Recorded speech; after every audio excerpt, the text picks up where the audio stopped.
Dit par mes prédécesseurs, je ne crois pas à l'homme providentiel. Je crois à l'expérience que le pays a gagnée avec tout ce qui vient de se passer. Dommage que ça ait coûté si cher pour le comprendre. Donc je crois à la mise en œuvre de plans qui ont déjà été réfléchis 1000 fois. Les diagnostics ont été faits plus de 100 fois. Donc pour parler de la zone industrielle, elle est citée 2 fois dans le plan. Donc il y a les mesures 17 et 18 du mesure qui portent sur la zone industrielle. La formation professionnelle, c'est les mesures 14 et 15. Donc tout est écrit, on ne va pas réinventer la roue. Il faut l'appliquer, la mettre en œuvre. Donc je crois que la personnalité du président, bien sûr qu'il y a un atavisme, c'est chacun qui va en fonction de la personne qui lui plaît, mais il est très important, surtout que le président, je pense, ait le souci de mettre en œuvre ce qui doit être fait, qu'il considère que les entreprises sont à la base. Pour prendre un exemple, les entreprises c'est le cheval et l'État c'est le cavalier. Et en gros, sans bon cheval, le cavalier il n'ira pas loin. Exactement. Et il doit ménager son cheval. Il doit le donner à manger et il doit le reposer. Les autres vous diront aussi que les entreprises maliennes sont très assistées, trop assistées. Vous parliez tout à l'heure de comment être compétitif dans l'UMOA, mais il faut voir une chose.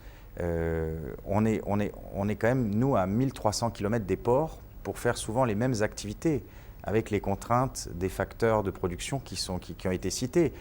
Si les règles d'origine de cette matrice UMOA, là, si les règles d'origine, les accords de libre-échange étaient réellement sains et bien faits, vous pensez que c'est normal qu'on ne trouve aujourd'hui, quand on va faire nos courses au grand marché, on ne trouve que des produits qui viennent de ces ports-là et pratiquement rien qui vient d'ici? Non, non, non, non. C'est parce que les règles de la concurrence sont faussées.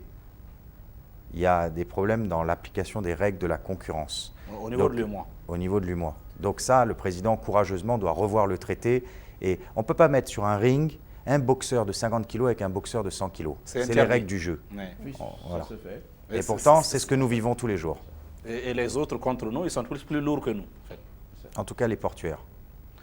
Madame Cissé. Oui, donc moi, le problème pour nous, c'est qu'il faut que les nouvelles autorités du pays ne continuent pas à prendre les opérateurs privés comme de simples contribuables qui sont là pour financer les activités, les ambitions de l'État.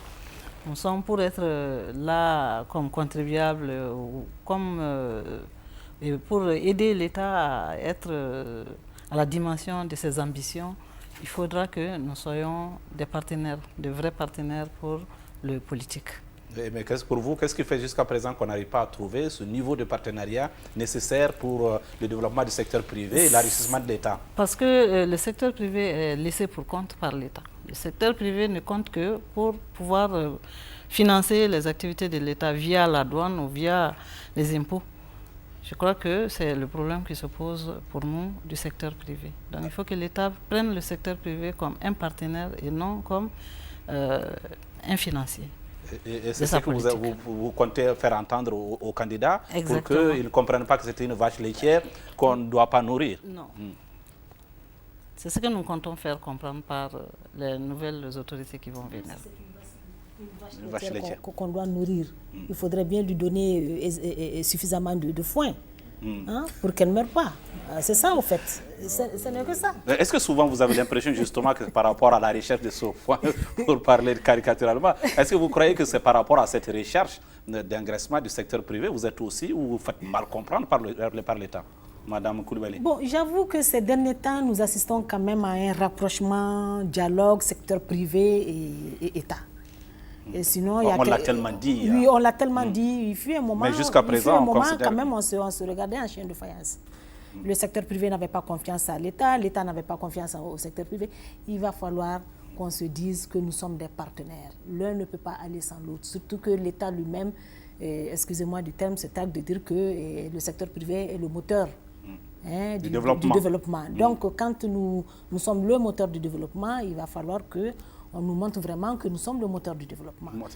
Voilà, il faut qu'on parte ensemble, qu'on discute ensemble et surtout que le secteur privé soit présent là où il doit l'être. Et vous devrez peser aussi, parce qu'aujourd'hui, vous êtes quand même Mais dans des tout à fait. confédérations, associations, vous êtes Exactement, tellement tout à fait. lourd. Peser. Est-ce que vous vous retrouvez toujours pour dire la même chose, en fait, au même moment, face au même adversaire ou aux partenaires? Mais on n'a pas la longueur de journée. C'est ce que nous faisons. C'est ce que nous faisons. Et que le secteur, plutôt que l'État cède un peu le pas au secteur privé, là où le secteur privé doit être présent. Souvent, nous retrouvons l'État là où le secteur privé doit être présent. C'est-à-dire? Ce sont des tendances qu'il faut renverser. Un exemple. Un exemple précis. Je vais vous donner un exemple précis sans rentrer dans les détails. Il y a souvent des missions économiques. Et vous verrez, lors de ces missions économiques, qu'il y a beaucoup plus de fonctionnaires que de privés. Bon, à la limite, même si ça se passait comme ça, au moins au retour, qu'on nous fasse une restitution. Ouais. Mais tout reste dans les tiroirs. Ça, c'est un exemple concret. Et ça se passe à longueur de temps. Nous avons l'habitude d'être appelés par certaines personnes de certains ministères pour nous dire « Ah, nous devons aller à cette mission-là. Est-ce que vous pouvez nous briefer sur ça et ça et ça ?» On leur dit non. Nous, c'est notre place. Ouais. Pourquoi vous allez? Laissez-nous aller, puisque nous, c'est notre job. Donc, vous voyez, ce sont des pratiques qu'il va vraiment falloir... Qu'il faut changer, monsieur Konaté. Oui, mais avant moi, je voudrais... La manière de se voir ouais, en concurrent, notre oui, c'est pas je normal. voulais passer d'abord par votre question initiale concernant le nouveau président. Évidemment, comme l'a dit Djibril Baba Tabouré, la question de l'autorité de l'État ne se pose même pas. C'est préalable. Il faut que cet homme soit capable de mettre les choses en ordre. Mais on a de l'ordre pour un projet bien précis de développement. Et il faut aller, si on décide de mettre le secteur privé en avant, pour moi, il y a deux contraintes majeures qu'il faut lever. Il faut vraiment promouvoir le partenariat public-privé dans les grands projets structurants, notamment l'énergie. L'État peut faire des barrages en recourant au partenariat privé-public. Ce faisant, il ouvre de grandes perspectives de financement qui ne sont accessibles que quand il y a ce couplage. Et au bénéfice de ce couplage, l'État peut rendre le prix de l'énergie compétitif si en même temps il renonçait à certaines charges fiscales, parce que par ailleurs qu'il pourra retrouver dans la fiscalité intérieure et non à la fiscalité des portes. Voilà une stratégie qui doit être comprise par l'État dans tous les développements de projets marchands. Le deuxième aspect, c'est que pour qu'il y ait ce partenariat privé-public, il faudrait que le secteur privé lui-même arrive à être à hauteur de mission. Qu'est-ce qui se passe? Regardez la majorité du recensement industriel, vous verrez que le statut juridique de la majorité des entreprises est faible. Ce sont des entreprises individuelles, unipersonnelles, de petites sociétés anonymes à responsabilité limitée. Les sociétés anonymes qui ont une meilleure gouvernance d'entreprise ne font pas légion. Or, c'est cette structure de gouvernance qui permet... De l'entreprise. De l'entreprise qui permet d'aller à plus de perspectives, à plus de visibilité. Quand la majorité des entreprises potentiellement éligibles à ce partenariat se présentent avec de telles structures, avec une mauvaise gouvernance d'entreprise, leurs bilans ne sont pas lisibles sur 2 ans, 3 ans. Ils gèrent aussi mal que l'État, en fait. Non, je ne dis pas cela. Sinon, sinon, elle ne serait pas capable de prendre le pays à bout le bras dans cette situation difficile. Je trouve qu'elles ne font pas mieux. Elles peuvent faire mieux. Et à mon avis, elles font mieux que l'État. Parce qu'un véritable entrepreneur sérieux de chez nous, qui a une bonne gouvernance d'entreprise, met 10 ans pour dépenser ce que la structure publique dépense en 1 an. Donc c'est tout à fait différent. Le contexte est différent. Moi, sur ce plan, je vais le pendant. Oui. Il veut juste je veux juste donner le pendant. Je suis d'accord, hein, mais je dois quand même donner le pendant sur certaines choses. Il faut voir aussi que l'État, qui est la matrice qui organise les choses, l'État encourage plus le secteur informel que le secteur formel. Il faut se poser la question. Ça revient en fait au rôle que l'État, est-ce que les fonctionnaires assument leur rôle de fonctionnaire ou est-ce que d'autres fois ils n'ont pas trop tendance à verser dans le secteur privé tout en gardant un rôle de fonctionnaire? Parce que, comment vous pouvez expliquer qu'au Mali, 80% de l'économie est informelle? qu'on ait une économie informelle, l'artisanat dans tous les pays du monde est informel, les vendeurs à la sauvette dans la rue, c'est informel. Il y en a dans toutes les économies du monde. Mais au Mali, c'est des grandes sociétés, les plus grosses pratiquement, qui s'inscrivent dans l'informel. Qui sont volontairement dans l'informel parce que c'est la raison d'être. C'est si vous ne rentrez pas dans ce moule-là, vous mourrez. En fait, c'est une dualité. Et c'est quelque chose dualité, qu'on peut résoudre comme ça par un décret ou par une loi. Mais bien sûr, un seul exemple. Ouais. Un seul exemple. Oui, Il suffit de voir aujourd'hui le texte sur les saisies, le fameux règlement 299 de juin 2002, qui encourage aujourd'hui les produits à rentrer en contrebande, parce que le texte légifère pour les douanes, comment attraper les saisies. Et en réalité, on les encourage en fait à prendre de l'argent avec les contrebandiers, plutôt que d'appliquer les textes et de saisir, parce que le montant de la saisie qu'ils vont toucher, non seulement ils ne la touchent pas tout de suite, ils la toucheront dans 6 mois, et ils toucheront, après avoir partagé cette prime-là avec leur chef régional, leur chef général, le cabinet du ministre, et ainsi de suite. Donc ça décourage complètement l'initiative de faire son travail de saisissant. Mais souvent, M. Tabouret, on dit que ceux qu'il appelle les grosses entreprises dans l'informel sont des succursales aussi des entreprises formelles. Vrai ou faux? Oui. Cela, c'est des situations différentes. Hein. Je pense qu'il ne faudrait pas qu'on rentre dans ce jeu-là parce qu'on ne sait pas qu'est-ce qui pousse ces entreprises à aller vers l'informel en étant formel au départ. Ils vont vous dire parce que si on ne fait pas ça, c'est on devenu ne refuge. Oui. Ne restons pas sur ça. Regardons ce qui, en tant que responsable d'un pays, on parle du président de la République, qu'est-ce qui peut être fait pour faire en sorte que les règles soient respectées. Nous avons remarqué ici plus qu'ailleurs que l'État ne contrôle pas son administration. Ça veut donc dire qu'il faut que demain, celui qui va venir gérer ce pays, qu'il ait le souci de gérer son administration. Je prends un certain nombre d'exemples. Les mesures sont prises pour réorganiser un certain nombre de choses du point de vue de la loi et de l'organisation des échanges. Sur le terrain, l'administration bloque. Un individu assis dans son fauteuil décide, voilà, moi je n'applique pas, l'État a décidé ça, mais ça ne me concerne pas. L'État ne contrôle pas son administration, c'est important.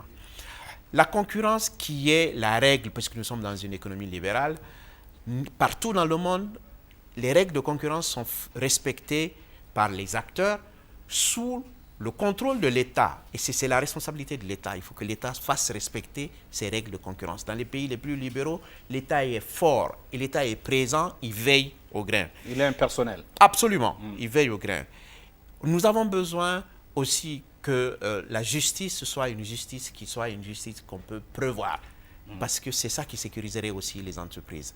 Il faut que demain, celui qui va venir au pouvoir, il soit capable de faire en sorte que la justice dans notre pays ne soit pas la justice pour celui qui paierait le plus ou à la tête du client. Il faut que ce soit une justice parce qu'on a réellement raison. Et une dernière chose qui est très très importante pour nous, même dans cette situation de crise, ceux qui ont besoin de ressources humaines, parce qu'il y en a des opportunités qui se présentent, on ne trouve pas chez nos jeunes Maliens. L'État devrait se soucier de la formation, de l'école. C'est vital. On a vu que l'armée a été cassée parce que l'État est tombé. Et on l'a vu quand l'armée a été confrontée à une rébellion. Mais notre école est tombée depuis très longtemps. Et c'est nous qui nous rendons compte de ça. Les entreprises et l'armée même. Ah oui, bien sûr. Donc c'est nous qui nous rendons compte de ça. Donc celui qui va venir à la tête de ce pays doit avoir un souci très fort de la formation. Formation pour fournir des gens capables pour faire ce dont les entreprises ont besoin aujourd'hui et demain. On va faire un dernier tour de table parce que tout ce que vous venez de dire, c'est très lourd pour les épaules d'un seul président. C'est vrai qu'il vient avec son équipe, mais n'empêche, c'est un homme. Qu'est-ce que vous allez faire pour pouvoir l'aider? On va faire un dernier tour de table et terminer l'émission. Qu'est-ce que vous allez faire pour l'aider justement à faire face à cette charge? Parce qu'il a parlé du dernier point, c'est la corruption. La justice, c'est aussi les hommes, les opérateurs économiques, ceux qui ont l'argent, qui manipulent aussi à beaucoup de niveaux. Madame Coulibaly. Bon, en tant que citoyen d'abord, qu'est-ce que nous allons faire? Peut-être commencer... pour aider le président à réussir face à vos défis. Évidemment, face à nos défis, se remettre en cause soi-même, voir déjà est-ce que, à notre niveau personnel, il ne va pas falloir changer certaines mauvaises habitudes. Il faut le dire, nous avons tous acquis des mauvaises habitudes, il faut les changer. Ça peut aider donc le futur président. Et si tout ce qui vient d'être énuméré est appliqué, et je pense que c'est de l'argent qui va également rentrer dans les caisses de l'État, c'est une autre manière d'aider le président. Le futur président. Vous voyez, par exemple, on avait parlé du cas de l'argent qui a été promis à Bruxelles. Vous voyez déjà une part qui peut revenir au secteur privé? Ah ben, bien sûr. Je ne vois pas autre chose. C'est vous qui allez l'utiliser, en fait. Bon, Président de la CICI, M. Konaté. c'est ça. Moi, je crois que nous devrons l'aider parce que, quoi qu'on dise, le futur président ne sera pas un fin connaisseur du secteur privé. C'est à part un seul candidat qui s'y est un peu frotté. Ça, non. Évidemment, je ne le dirai pas. Qui s'y est un peu frotté, tous ce sont des commis de l'État ou des gens qui ont un peu travaillé dans leur structure privée. Il faut que nous ayons, nous, la possibilité d'être en synergie pour nous proposer la meilleure stratégie d'intervention. Nous l'avons dit, tout ce qui doit être fait est connu, mais comment bien le faire? Ce président doit veiller à une chose, ne pas avoir de relation à l'aparté avec le secteur privé. Puisque l'État qui régente la vie publique, qui organise la société, a permis des structures de se créer, il doit veiller à ce que ces structures participent de façon cohérente à la mise en œuvre des politiques publiques. C'est dans ce cadre cohérent qu'une stratégie cohérente aussi sera proposée pour qu'on avance. Et de façon très concrète, cela veut dire que la mesure qui est là doit être appliquée de façon qu'elle impacte l'ensemble du système. Et il a donné les handicaps. Et ces handicaps seront résolus dans le même cadre d'esprit. Au fur et à mesure, Au fur avec et à efficacité. mesure. Il faut avoir les priorités. Il faut avoir une démarche graduelle. Ça, c'est un. Mais deuxièmement, j'insiste beaucoup là-dessus. L'État doit favoriser l'émergence de l'entreprise citoyenne, c'est-à-dire celle qui, à son propre niveau, présente les meilleures gouvernances d'entreprise, en même temps qu'elle est soutenue par l'État pour cela même.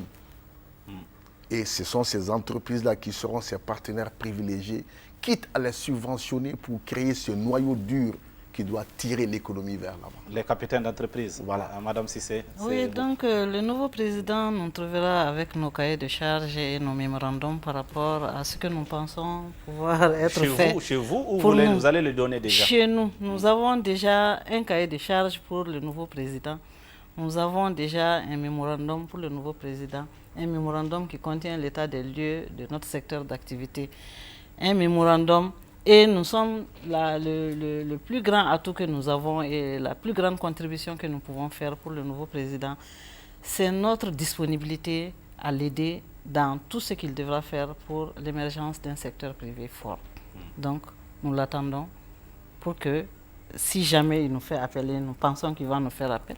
S'il ne nous fait pas appel, comme on le dit, on ira avec lui, avec notre cahier de charges et notre mémorandum par rapport à ce qu'on attend de lui en tant que président de la République pour le secteur privé. C'est ça que vous pensez, mais Cyril Achkar, c'est-à-dire on l'attend de pied ferme, mais on sera souple aussi pour le permettre aussi d'avancer en traction, comme vous dites. Exactement, on jouera notre rôle. On a été élus par nos pairs pour ça et c'est notre mission de l'accompagner et de pouvoir lui apporter toutes les idées qu'on pourra lui mettre à disposition, toutes les idées, et on sera bien sûr là pour soutenir cet homme, quel qu'il soit. Maintenant, cet homme ou cette femme. Ou cette femme, quel qu'il soit. Maintenant, il est sûr qu'il y aura un énorme challenge devant lui. Il y a un avantage, il y a une certitude, c'est que le secteur privé de notre pays a montré toute sa débrouillardise avec cette année 2012. Et partant d'un tel constat, je suis sûr qu'avec de la méthode et une vision, on y arrivera.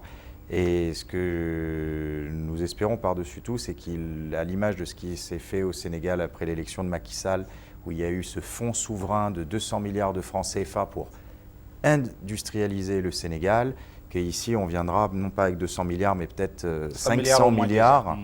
Non, 500 milliards, 3 fois plus. Mais oui, il faut dépenser l'argent de Bruxelles et d'autres argents encore qui ne sont pas tombés pour vraiment faire du Mali une puissance industrielle forte et un secteur privé très fort. Après, j'espère qu'il marquera sa différence avec les anciens présidents en encourageant les décorations pour ce qui doit être décoré. Que Pour les celui qui capitaines paye, d'industrie, que celui qui paye le plus d'impôts l'entreprise citoyenne. soit décoré, que celui qui crée le plus d'emplois soit décoré. Voilà les critères. Et mis au devant pour être des exemples. Termine avec ce monsieur Tabouré. Oui, Vous avez la même chose ou sinon plus? oui, je voudrais être un peu plus spécifique parce que pour nous, au REAO, notre vocation, c'est de travailler pour l'amélioration de l'environnement des affaires. Et ça se fait forcément dans le cadre d'un dialogue avec ceux qui gèrent le pays. Donc celui qui va venir, on va commencer à l'aider dès à présent, en l'interpellant déjà sur son programme, qu'est-ce qu'il a envie de faire, et qu'on le questionne là-dessus. C'est une autre manière de l'aider à s'améliorer pour que demain, quand il arrivera au pouvoir, qu'il soit capable de faire ce qu'il faut. Nous allons continuer ce dialogue, le dialogue entre l'État et le secteur privé. Avec tous les autres acteurs du secteur privé, nous avons quelques capacités pour pouvoir permettre que ce dialogue se fasse. On va continuer à faire ce travail-là. On va l'aider parce que nous sommes des gens dans notre organisation qui ont une indépendance de pensée et une liberté de parole, à lui dire ce qui ne va pas. On va le faire en permanence. On va surtout l'aider à ce qu'il ne soit pas phagocyté par son entourage immédiat, comme on a vu dans beaucoup de cas. Et une dernière chose, le pouvoir change les hommes, mais on va veiller à ce que celui qui va arriver, que les promesses, les engagements qu'il a pris avant, mais que ça ne change pas. Nous serons vigilants. Vous avez des instruments pour être vigilant et la force pour être vigilant. Nous avons les moyens pour être vigilants. On le fait en permanence. Nous allons le faire et c'est notre façon de l'aider. Pas parce qu'on l'aime particulièrement, mais parce qu'on aime notre pays et que c'est la meilleure façon pour qu'ensemble, tous, on avance. Parce que vous avez intérêt aussi à le faire. Bien sûr. Merci M. Tabouré, merci M. Cyril Ashkar, merci Mme Sissé Fadimata Akouyaté, merci à M. Mamadou Tcheni Konaté, merci Mme Koulibaly Fatoumata Aïssata plutôt. Madame Koulibaly Aïssata Touré. Merci à tous d'avoir donné vos idées ce soir par rapport à ce que vous attendez du futur président de la République qui sera élu dans quelques semaines ici dans notre pays et qui va certainement être le président de sortie de crise. On va reprendre le débat prochainement avec d'autres acteurs de la vie de la société malienne pour pouvoir donner leurs attentes vis-à-vis de ces 28 candidats qui vont en compétition depuis peut-être aujourd'hui dans la tête et à partir du 7 pratiquement sur le terrain pour conquérir la présidence de la République. Merci de nous avoir suivis. Présidentielle 2013, les vrais enjeux pour ce soir. Bonne suite du programme.